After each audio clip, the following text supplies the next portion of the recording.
Welcome to the Bulwark Podcast. It is Tuesday, May 24th, 2023, and we are fortunate enough to be joined by our good friend David Frum, staff writer at The Atlantic. Welcome back, David. Thank you so much.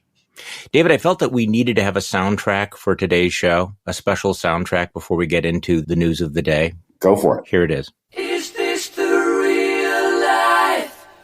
Is this just fantasy? Caught in a landslide, no escape from reality. There is no escape from this reality. Open your eyes, look up to the skies and see. I mean, where do we start, David? Donald Trump gets his felony court date. The country is inching toward default. And Ron DeSantis, the governor of the state of Florida, has chosen to launch his candidacy for president. Yeah. With Elon Musk on Twitter. Can we start there? That Ron DeSantis is going to launch with Elon Musk. I've had an observation about the way DeSantis communicates, and it struck me when he did an earlier pre-launch online ad.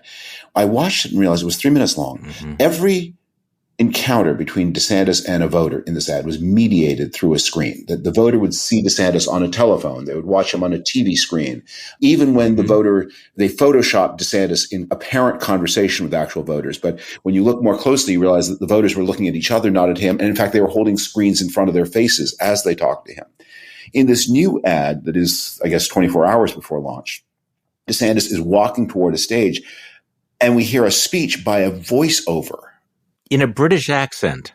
In a British accent. I think this is something that really happened. This was at some rally. Okay. In each case, there's an immediate motive. In the latest ad, the motive is to conceal that DeSantis has an uncompelling voice. In the previous ad, it was to conceal the fact that DeSantis's actual real-life encounters with voters are few and look awkward. But the ad then sends a subliminal message, which is that DeSantis is someone you do not encounter directly. You encounter him through the prism of media, and launching a campaign, not in front of a cheering throng, but in a Twitter Spaces where I don't think there's video in a Twitter Spaces, is a very disassociated kind of event. You're not going to watch this on your television at home. There's no one there. It's not for people in Iowa or New Hampshire. It is something to appreciate at 2 or 3 removes from the actual person. Well, and it has the obvious advantage for Ron DeSantis. I mean, there's a Trump advisor who told NBC News announcing on Twitter is perfect for Ron DeSantis. This way he doesn't have to interact with people in the media, can't ask him any questions. So I suppose that's right. It also gives you deniability if the numbers are low. Right. So when Donald Trump did his town hall on CNN, for all the criticism that format got, and much of the criticism was deserved, something like 3.25 million people watch that. That's not a colossal audience, but it's quite a big one. It's about 5 times what CNN normally gets. And Donald Trump can truthfully say that because of him, CNN went from its usual 600, 700, maybe 800,000 people in prime time to 3.25 million. So if 48,000 people listen to the Twitter Spaces, DeSantis can say, look, we're not doing like with like here. It's not that we're on TV. Anyway, it's at 6 o'clock Eastern time during the working day everywhere else in the country. So of course no one watched. But what you're hearing more and more from the DeSantis campaign is they have a series of often reasonable explanations of why they're not succeeding. But some of you say, okay, those are all good explanations for why you're not succeeding. But at some point you have to start succeeding. Yeah, that would be a good idea. So, David, in my newsletter this morning, I started off by saying, can we just leave aside the rank punditry just for a second and just ponder this bizarre twist that the showrunners have thrown at us here, that we have a major candidate for president of the United States who is paying court to this petulant man-child who spent the last few months posting poop emojis, taking advice from somebody called Cat Turd, and destroying a social media platform. And he is now a kingmaker, and politicians indulge his fantasy. So we're going to see this man who wants to be president of the United States, either hear him or see him saying, good to be here with you, Elon. We can get to the rank punditry if you like, why he thinks this is a good idea. I want to jump ahead to something that you and I discussed offline that we would discuss today, perhaps, and that is Trump doubling down on his abuse of E. Jean Carroll. So E. Jean Carroll is the New York writer who brought a lawsuit against defamation for Donald Trump, won a substantial verdict, and Trump is now defaming her again. So let's compare and contrast these two things. What is the message you're constantly getting from Donald Trump, which is I may be stupid. I may be incompetent. I may be lazy. I may be crooked. But I am the most aggressive person in American politics. And even when I lose a defamation suit, I repeat the defamation because there is nothing you can do. Redefame. And what is DeSantis? DeSantis' message is, I won't back down. I am so tough. But every time we encounter him in the presidential campaign context, we see him flinching and cowering a little bit, turning to Elon Musk for protection, refusing to engage with Donald Trump. If you premise that the Republican electorate of the 2020s, above all things, rewards dominance, at every turn, Donald Trump is displaying dominance. And DeSantis is displaying dominance aversion. And so are the others. There's been this pundit argument, is it better to sort of deflect Trump and ignore him or to fight him? And there are a lot of smart people who make the point, well, why don't you let him burn himself out and let him throw his punches? But once you understand you're in a dominance contest, good luck. You can't do that. There is just one question. Who is mean enough and tough enough to deal with Trump? And that doesn't mean responding to every provocation, because there isn't world enough and time to do that. But at some point, you have to stand up and say, no more, and hit back so hard that you establish your credit with Republicans as someone who can't be pushed around. I have this theory that every campaign has a secret slogan that defines what it's really about. And the DeSantis secret slogan was weak on dictators, tough on Mickey Mouse. But it's also weak on Trump, tough on Mickey Mouse. Well, this is a great point about the fight for dominance, because if there's one moment in a presidential campaign where you want to project power and dominance, it is that moment you announce that you want to be the president of the United States. And what is Ron DeSantis doing?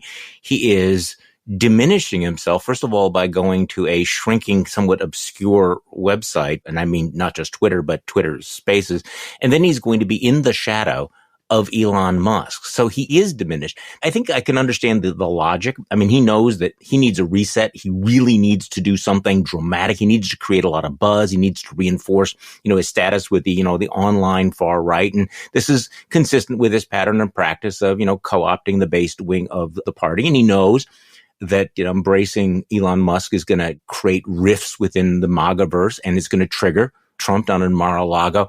What puzzles me about this is, first, your point, which I think is number one, is that it certainly does not project dominance. The second, the risks that come with the possible rewards. I mean, at minimum, he's going to be tied to, and he's going to be asked about, Musk's latest crazy thing that he says, it's immoral to work from home, or his conspiracy theories, or his anti-Semitic memes. But I also think he is now at the mercy of Elon Musk's whims. I mean, it was like 2 days ago that Elon Musk is emoting over how great Tim Scott was. Tomorrow, he could decide that he's done with Ron DeSantis. I mean, he could throw him under the bus. He could cut him off at the knees. And DeSantis would be well and truly screwed if a week from now, Elon Musk says, yeah, I gave the guy a shot, and yeah, he's just not all that. He is now a hostage of Elon Musk, this erratic man-child. Those are all great points. And just to amplify something you said at the very beginning of that important presentation, the DeSantis campaign offers reasons for what it does, but they're never reasons. They're rationalizations. Mm-hmm. What it does at every point is take the coward's way out. And then afterwards, it explains why that was actually the smart thing to do. And sometimes it is the smart thing to do. So you don't have to fight every fight. But in the end, we say, what all of these things add up to, what you are displaying is you are one of nature's followers. At some level, Steven Crowder and Ben Shapiro are the campaign managers for the DeSantis campaign. And any stupid, petty thing that arises on the internet, I remain to this day a reasonably socially conservative person. Some of these things are things I even kind of agree with. But in the scheme of things, how important are they? This is just internet flotsam and jetsam. The country is days away from a potential default on its debt. Does DeSantis have anything to say to that?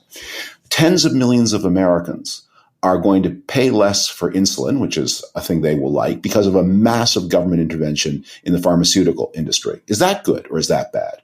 The war in Ukraine looks like it's entering a new phase. There's ever increasing Chinese aggression toward its neighbors. Where is the big Ron DeSantis foreign policy speech? Where is the one moment where he shows, if you don't watch all these weirdos on the too spicy for YouTube video channels, the people who watch baseball and not hate video, what has he got for them? He doesn't talk to us at all. Most of American life is a completely alien space to this campaign. And yeah, they've got explanations, but they're rationalizations, not reasons.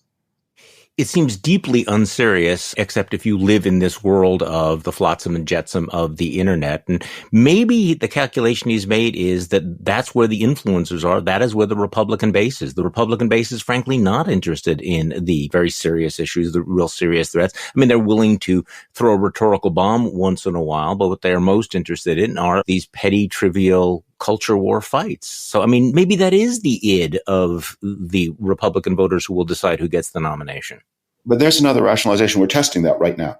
And what we're discovering is not true. Not true. The guy who bet everything on the audience for Too Spicy for YouTube is discovering he's got about 18% of the Republican primary vote and dwindling. And the man who is beating his chest and taking random positions on issues, Donald Trump, is dominant because he looks like the Klan leader. And so these issues are all stand-ins for what this contest is really about. And at every turn, DeSantis has failed. And we can enter the space of how do you stand up to Trump within the context of Republican primary. There are a lot of things that you would do in a general election that wouldn't work in a primary, but there are things that would work in a primary, or that at any rate you have to try because you're certain to lose. I mean, one of the things that is strange is as obnoxious and provocative as the DeSantis campaign has been, it's actually been kind of a risk-averse campaign because they've never been willing to say, look, we either beat Trump or we lose to Trump. And if we're going to beat Trump, we have to beat him. And if you're going to beat him, you have to go to his area of strength, which is he's the biggest, he's Leroy Brown. He's the meanest guy in town. And you have to do to Leroy Brown what was done to Leroy Brown in the Jim Croce song, which is leave him looking like a jigsaw puzzle with a couple of pieces gone. And if you can't do that, then Leroy Brown's going to do it to you, and you will look like the jigsaw puzzle with a lot of pieces gone. I think DeSantis needs to have that as his theme song. That would be good at his rallies. So another weird element of this announcement today is, DeSantis is sitting down and he's chatting with Elon Musk, but it's going to be moderated by a guy named David Sachs, who you are familiar with, but most of our listeners aren't. What's interesting about this choice is I think one of the less successful moments of the DeSantis pre-campaign was when he blundered on Ukraine and seemed to suggest that he was going to bail on Ukraine. He tried to walk that back a little bit, but David Sachs is an open anti-Ukraine social activist bundler troll. So I mean, that's an interesting choice that he would launch his campaign with two guys who I would say are pretty clearly pro-Russia when it comes to this particular war. Well, it also tells me that Elon Musk dominated the discussion about the launch campaign because, I mean, supposing you're the DeSantis campaign manager, say, look, we're going to announce that the governor of one of our great states is running for president. Now, normally that's done in front of a cheering crowd. We're going to do it in front of an interviewer. Okay, he's the richest man in the United States and he owns an important media platform. Different, but maybe futuristic, possibly connected with space. Okay. Oh, and he wants to bring along his sidekick, also to ask him some questions. I have a friend. Can I bring my friend along? No, absolutely not. Absolutely not. Carson, okay. Ed McMahon, no. And what happened there was DeSantis said, oh, okay, Mr. Musk, you bring whoever you want. See, that's exactly right. There's no alternative scenario here. That Musk basically dictated. You want to be president of the United States? You have to be the man in charge. And DeSantis has shown us at every turn. Yeah, he is a weakling. You can push him. You can't push him if you're a gay school teacher. But if you've got a couple $100 million and you've got a mildly corrupt Florida real estate deal that you're trying to advance or some other scheme, you can push him. And he will take the pushing and stay pushed. And I've often thought that one of the most profound moments I've ever seen in American politics occurred in the 1992 presidential race. This is the three-way race between the elder Bush, Bill Clinton, and Ross Perot. And the last of their debates was a town hall moderated by Carol Simpson of ABC. And they took questions. And one of the questions came from a woman, an older woman, who's obviously, if you watch the clip, terribly nervous at being on TV for the one and only time in her life. Mm-hmm. Her question was, I would like to ask each of the candidates how they personally have been affected by the deficit. So total panic. Deficit is very abstract. Of course, we're supposed to believe it's important. It's Ross Perot's big issue, but none of us are personally exactly affected by it. It's not in a way that it's easy to communicate.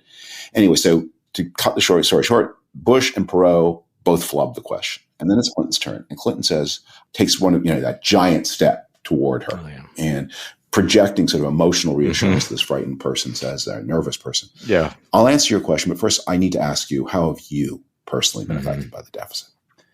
And as the woman spoke more and more fluently as she overcame her nervousness, it became clear she didn't mean the deficit. She meant the recession. And either she didn't know the difference, which is possible because these are technical terms, or just because she flubbed it, because she's scared to be on TV in front of 80 million people. She made a mistake. And the lesson of that is the question you hear from the voter.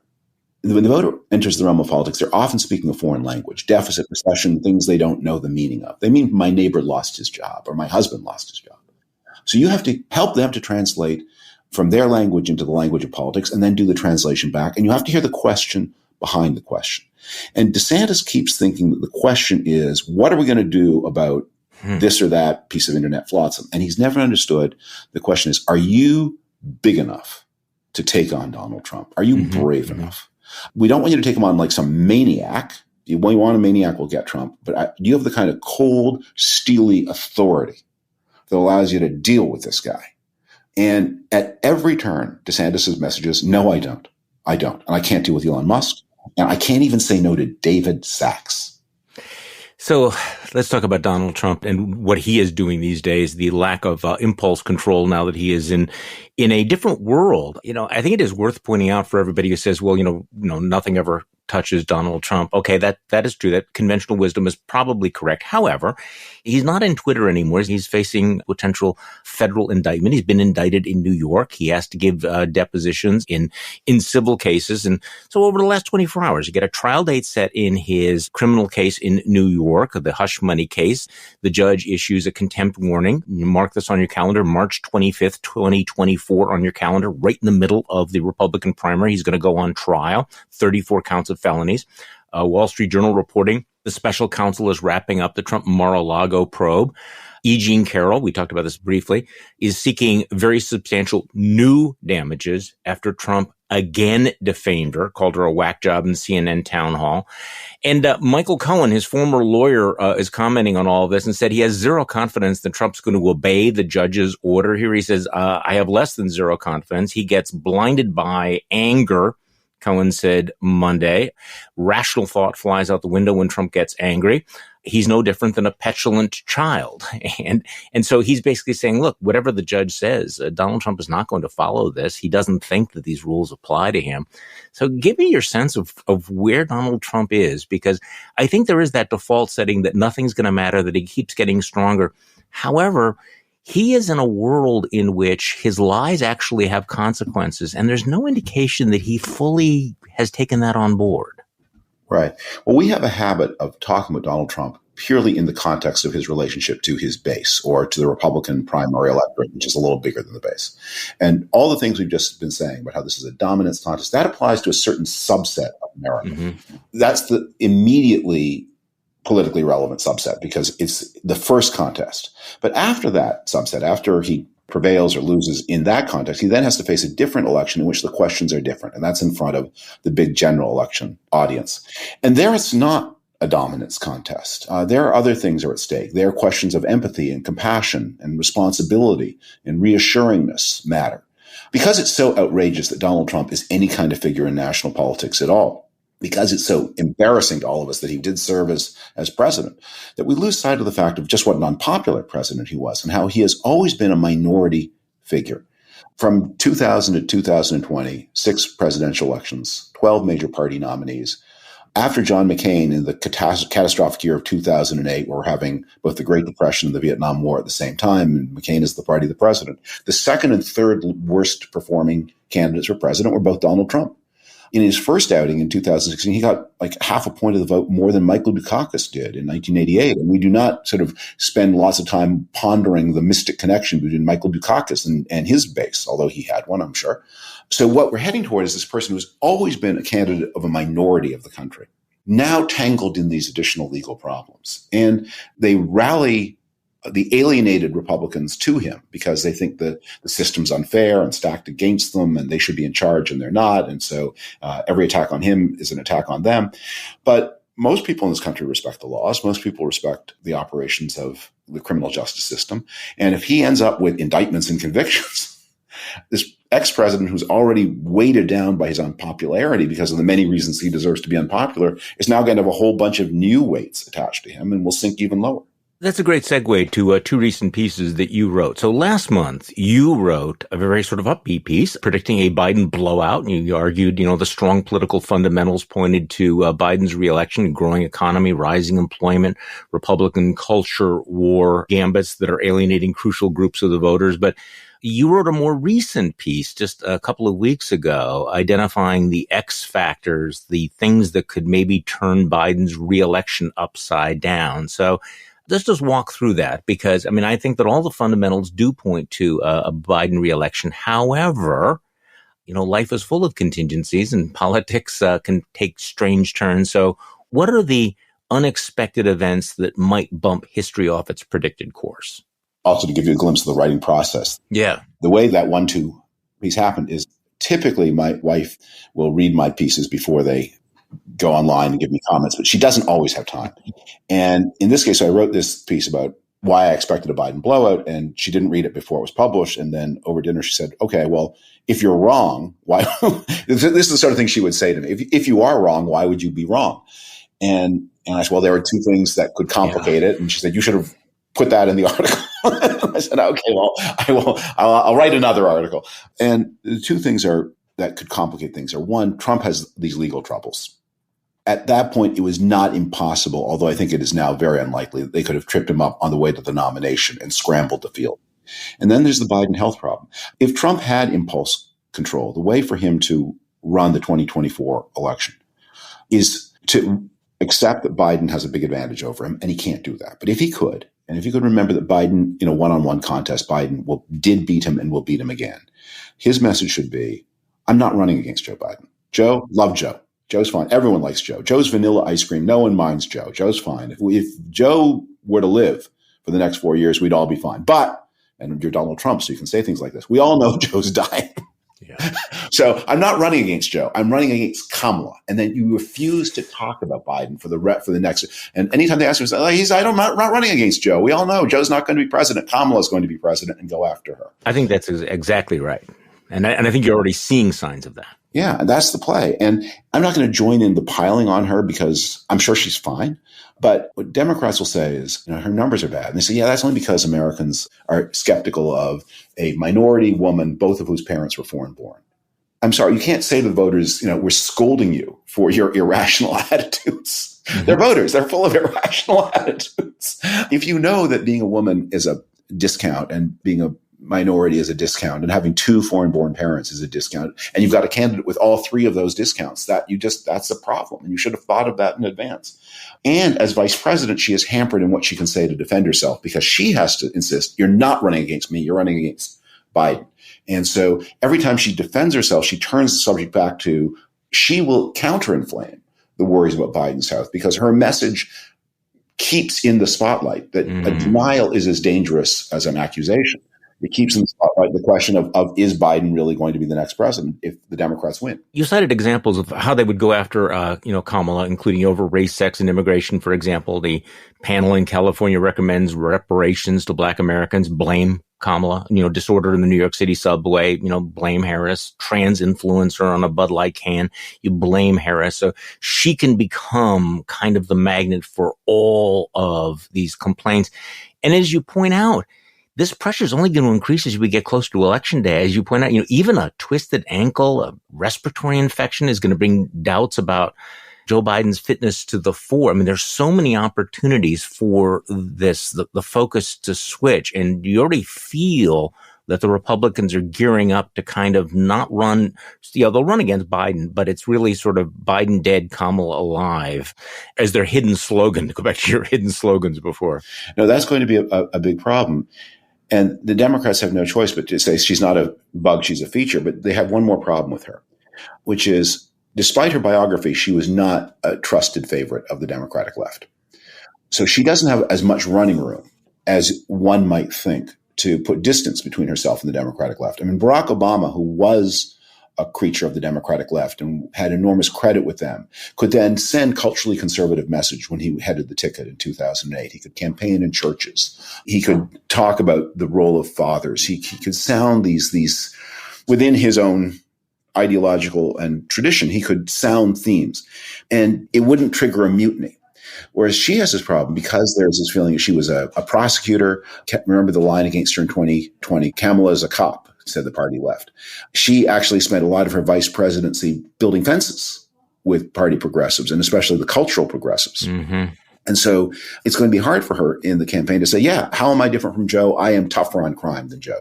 Okay, the other big X factor are Trump's legal problems, and again, so far they've generated a rally among supporters sort of so far. You raise a very provocative question, though, especially now that we know that, the criminal case is going in March. And, whether you saw this, but, Trump appeared via video and he was on mute, but he throws up his hands in frustration at the scheduled date, then, glowered at the camera. But you raised the possibility, is it possible that when he comes here to Milwaukee for the Republican National Convention that he's wearing an ankle bracelet? What? I think it's very possible. The DeSantis campaign has, I think, invested a lot of hope in the idea that the legal process will remove Trump on its own without DeSantis having to do anything. Indeed, allowing DeSantis to falsely pretend to be on Trump's side, even as the legal process does its work for him. That investment will not pay off. That investment of hope will not pay off. But it's going to be an issue. And I think one of its cultural legacies is going to be that we may see an intensifying alienation of Donald Trump's core supporters from American society and American law. They may react to his legal troubles by saying, well, we just reject the whole legal system. Yeah. And we've seen that pattern before, white Southerners after the Civil War, or the way in the big cities of the North, the corrupt bosses could survive because they appealed to immigrant groups who felt equally alienated from a legal system they interpreted as foreign to themselves. And as American society sort of fissures, this is a potential for Trump, and it could signal an enduring problem that could be a problem long after Trump himself departs the scene. You raised another X factor is whether a convicted Donald Trump is still a viable candidate. You don't think that he would be. In a general election? Yes. No, I don't think you can be a convict, especially if he remains a Florida resident. Donald Trump, convicted felon, cannot vote for himself in the state of Florida. He has lost his voting rights. He wants you to vote for him, but he can't vote for himself because he's a felon. This now seems like an old story, but it's not an old story on the right. You wrote extensively about the political fallout from the Durham Report, which you described as a sinister flop. I agree with that, but in the right-wing media ecosystem, it was a very, very big deal. Fox News ran with it heavily. Donald Trump obviously is going to pound it. So give me your take on the Durham Report and whether it's going to have any enduring political fallout. Well, I wrote a short dialogue on Twitter that sort of summed up my reaction to it, which is, I imagine the Trump person saying, "And what, sir, do you say to these?" slamming the cards on the desk. Yeah. He said, "These are a pair of twos." Mm-hmm. "Oh, that's your Trump derangement speaking. I win the pot. But these are twos. I win the pot. Trump derangement system. But these are twos." I think that the Durham Report makes a showing that the FBI may not have processed all the paperwork to open an investigation in exactly the optimum way, and that they may have transited too quickly from a preliminary to, there are three stages, and there's stage one, which I forget, and preliminary stage two, and full investigation is stage three. And arguably, perhaps they transitioned a little too quickly from stage 2 to 3. On the other hand, when they got to stage 3, they sent a lot of people to prison. They caught a lot of crooks. So that Republicans who like the Durham Report are in a bit like a certain kind of defense attorney, where he's arguing, when you caught my client for driving with a trunk full of cocaine and machine guns, that traffic stop began by pulling him over for a busted taillight, and you had no right to do that. Maybe that busted taillight was an overreaction, but the trunk was full of cocaine and machine guns. Yeah, you still have the machine guns and the cocaine. Okay, so let's switch gears a little bit to latest developments in the war in Ukraine. You tweeted a number of times about this report that some far-right anti-Putin Russian fighters who were aligned with Ukraine a couple of days ago stormed a border region claiming that they had liberated a village. So what is going on here? Yeah, I won't pretend to understand that, except to say, one of the talking points from the pro-Putin people is some of this group, whoever they are, turn out to have kind of unsavory histories. Mm-hmm. It is a remarkable thing that we are watching this horrific crime on the European continent. And the people who are apologizing for the horrific crime are constantly like checkboxing. Are the Ukrainians responding in every case with perfect propriety? Do their fighters all have unblemished civil rights records? I just keep thinking of, the things that we did in World War II, which was, by the way, World War II for the United States was a much less existential fight than this war is for Ukraine. I mean, the United States was building a better world for everybody. But the United States was never, except for Pearl Harbor, which was a raid, it was never invaded and occupied in the way that Ukraine was. The British suspended elections for 10 years from 1935 to 1945. In the darkest days of the war, in the summer of 1940, Churchill authorized campaigns of sabotage inside Nazi Europe. And he famously sent out a memo saying he wanted forgers, bank robbers, and safecrackers for the special operations executive. So, yeah, it may be that some of these Russian citizens who are leading these operations are going to be kind of unsavory types. They may not have perfect civil rights records, but this is a real war. And sort of nuclear warfare, the Russians are observing no limits. They're waging a war of atrocity. And we all want this war over. And the more pressure that can be put on Russia to end it, the faster the war ends and the better for everybody, including, by the way, the Russian population, who have suffered horribly and will suffer more if this war continues any longer. So I'm interested in your thoughts about the decision finally to give the Ukrainians F-16s. Why now? Why not a year ago? I can't parse that. The Biden administration has been very cautious about a lot of these forms of aid. And some critics suggest that the Biden administration is ambivalent about the kind of outcome they want. I can't read that. But I'm glad they're getting them. And my view has always been the arsenal should be open and everything they need, they should have. And this idea that by showing the credibility of the Western alliance, we somehow make ourselves more vulnerable to China, I find absurd. The message that the Chinese authorities have to take from the Ukraine war is these democracies can really row together when they have to. And as disorganized and chaotic and unready as they seem in normal times, give them a crisis. Mm-hmm. And they're a little tougher than we think from reading our silence press and reading their open press. Well, and also it does appear that we are no longer engaging in the kind of self-deterrence that I think slowed down the aid a year ago. And I think that that's all positive. Okay, one last question, because you've written very extensively about this. A lot of us had been bracing for a crisis at the border with the expiration of Title 42. You've written extensively on all of this. Give me your thoughts about where we're at on the border, because you very memorably wrote that, look, if liberals do not secure the border, we will turn to fascists to secure the border. I mean, this is one of those dilemmas. You either get this right or people will turn to the most extreme folks out there who are promising to do the job for you. I've always believed that unlimited immigration leads to political instability, and you can have large immigration, but voters need to be assured that someone's in control, and that their political choices matter, and that they have a say in who's in their country. And one of the reasons that illegal immigration and this kind of asylum wave, which is illegal immigration made legal through technicalities, are so destabilizing is people feel, I'm an American, I get a vote in who joins. I live in a condo, I should have some vote on who joins the condo board, and things feel out of control.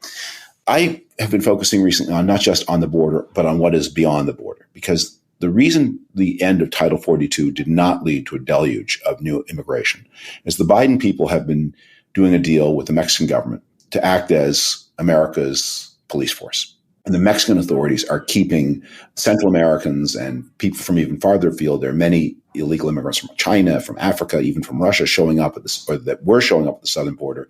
And the Mexican authorities are now doing the policing. And that's helpful to the United States. But what this current Mexican government is asking in return is, we want you, the United States, to look away as we destroy Mexican democracy. So we have much less of a problem at the border, but a worsening problem beyond the border of a Mexican regime that is heading in some very sinister authoritarian directions. Mexican democracy is quite new. Mexico has had elected governments going back now more than 100 years, but free and fair elections in Mexico started in the 1990s. And the first peaceful transfer of power from a president of one party to a president of another party in the entire history of the Mexican state took place in the year 2000. It's a quarter of a century of peaceful transfers of power, 30 years of free and fair elections.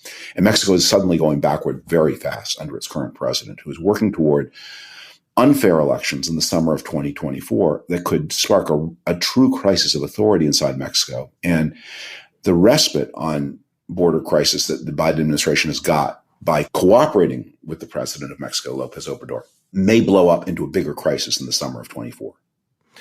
David Frum is a staff writer at The Atlantic. He is the author of 10 books, most recently Trumpocalypse and Trumpocracy. David Frum, thank you so much for coming back on the podcast. I always enjoy it. Always such a pleasure to be with you. And thank you all for listening to today's Bulwark Podcast. I'm Charlie Sykes. We will be back tomorrow, and we'll do this all over again.